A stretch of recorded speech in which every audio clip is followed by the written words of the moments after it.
If you want some FIFA 23 coins, please check out MMOXP.com. Their link is down in the description. They're fast, cheap and reliable, and if you use code Rema you can get yourself a 5% discount. So what's up guys, my name's Ash and welcome back to a brand new video. In today's video guys, we've got some custom tactics and player instructions for the 4-1-2-1-2 narrow, but just before we get into that guys, I'd very much appreciate it if you guys could drop this video a thumbs up, subscribe to the channel if you are new so you never miss out on any videos like this one, and don't forget to turn on notifications so you are notified when a video is posted. And with all that aside guys, let's get right into today's video. I hope you enjoy. Okay guys, so for custom tactics, as always with the defensive style, I suggest balance. This is because you can press when you want to press and you can be more conservative when you need to be. So having it on balance gives you the balance, the hint is in the name, to defend in a more balanced manner. Sorry.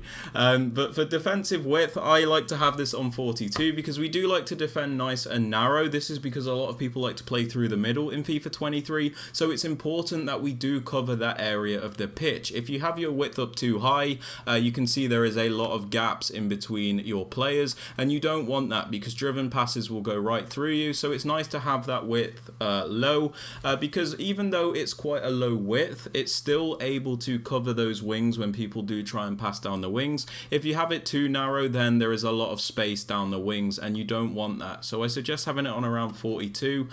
This is just the sweet spot I've found. You guys can mess around with this if you like. Now for depth, I think it's important to have a lower depth, especially after the recent updates in FIFA 23. So the depth I suggest is around 48, just below 50, because I sometimes think when you have it on like a balanced 50, it can still be a little bit unpredictable. So I like to have it just below 50 so you do get that lower depth. I don't usually like playing with a lower depth as a whole, but I think it's necessary with the recent, like with the current state of the game, with all the through balls in behind and that, and this is probably the only way to actually stop it unless you have really expensive defenders. If you do have, let's say, like a Lucio and a Maldini, you could up that depth quite a lot, but if you don't, I'm just warning you, you probably will get destroyed. It's unfortunate, but it's just how it is. Now for offensive tactics guys, I suggest balance. Sometimes with fast build up in these formations, it can move too quick for your own good and it's actually harder to string passes together. So I suggest balance because it keeps your players in a nice position and you're able to play a bit slower and fast at the same time. So you have a bit of a balance there, which is really important, and the team keeps a good shape. Now chance creation, this is a no-brainer. It's always direct passing. This is because it's the only one which gives you direct, like dynamic movement out of your players. If you use something like balance, you'll see your players are quite static. They don't move around enough to create those chances. And if you look at something like possession, they move around, just not in the areas that you need them to create chances. So if you're trying to break down like a low block, direct passing is always the best because you can see they're always looking to penetrate the defensive line. Now for attacking width, I have this on 40. This is because it's a narrow formation, so it's important to keep your players narrow, otherwise there is no point in it. Having it on 40 allows your players to stay compact, stay closer together, and it is easier to link up the play between your midfielders and attackers in the diamond. So having a lower width in this formation works really well.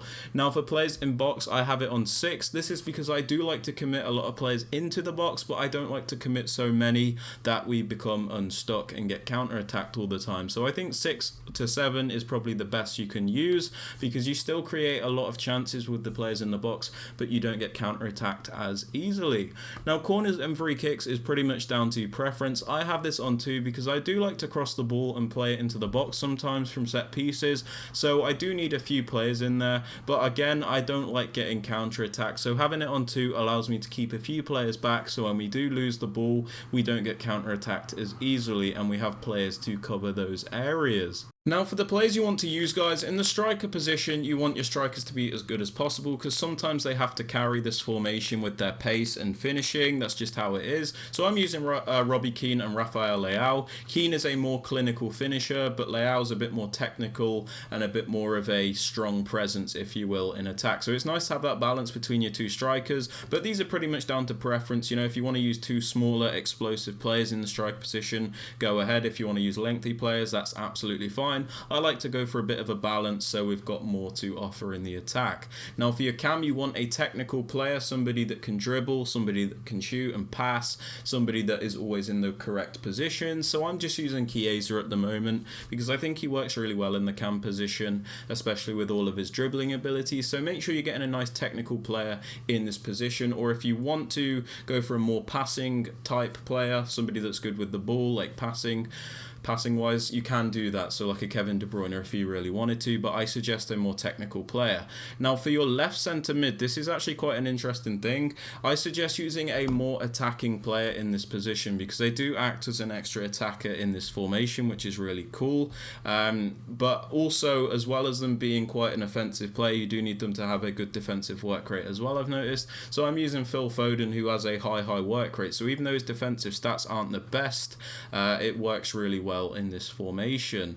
Now for your CDM, I suggest a very strong, very defensive player. So I've got Patrick Vieira, and even though he hasn't got the perfect work rate, which is a medium high, his medium with his stats still works very well. So if you don't have the medium high work rate, make sure the player's stats do make up for that. Now your right centre mid is a more box to box player, so make sure they have like a good work rate, again like a high work rate, and you need this player to have balanced stats because they're going to be up and down all day long. So make sure you have a good high player with good stamina and well-rounded stats. Now your fullbacks are down to preference, but you should aim for those players that are good with the ball. So Hernandez is a bit better than Walker in this formation, but Walker still works fine with his high work rates.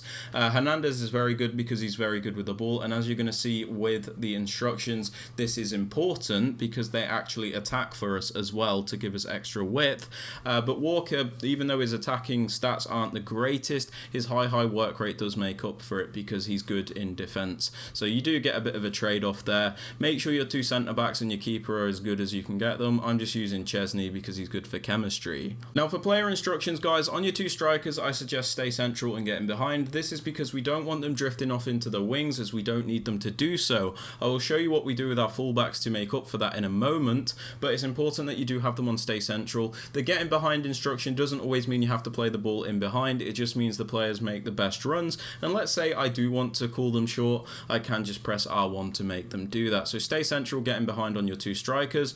On your cam, I suggest come back on defense because of the way this formation works defensively. The 4-1-2-1-2, if you don't know, when you defend, it can become a 4-4-2 with the correct instructions. So putting come back on defense on the cam makes Chiesa and Foden, as you'll see in a moment, defend as a left mid and right mid, which is really cool, and then Vieira and Park Ji-sung will defend as like two centre mids essentially.